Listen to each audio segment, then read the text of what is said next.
2 weeks on from the budget, the backlash continues. Now, this time, it's from within the ranks of the coalition. West Australian Liberal MP Dennis Jensen has blasted his government's decision to cut science funding whilst launching a $20 billion medical research fund.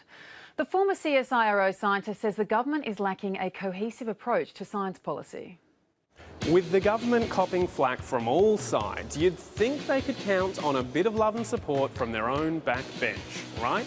The thing that concerns me is the lack of coordination, that you can have a massive spend on medical science, but not on other sciences. In case you missed it, that's Liberal MP and former scientist Dr Dennis Jensen criticising his own government's approach.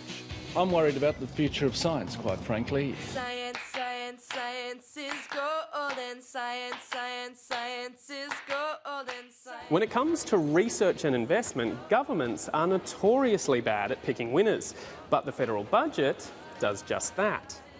Medical research comes out on top, with a new pot of cash funded by the Medicare co-payment, which is planned to grow to $20 billion worth of test tubes and Bunsen burners. But almost all other areas lose out, including the CSIRO, ANSA and the Institute of Marine Science. All up, the losses total over $1.3 billion.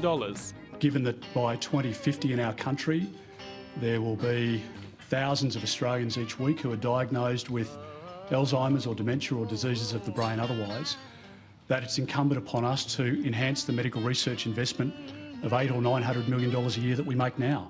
The simple fact is, you cannot say this is the direction that science is going to take. We're going to narrowly constrain it and cast the net there, and we're going to come up with the big advances. And with no science minister in the Abbott government and the cost of getting a degree in science set to rise, you might be forgiven for asking, as Bill Shorten does, Prime Minister, how do massive cuts to Australia's science and research secure Australia's future?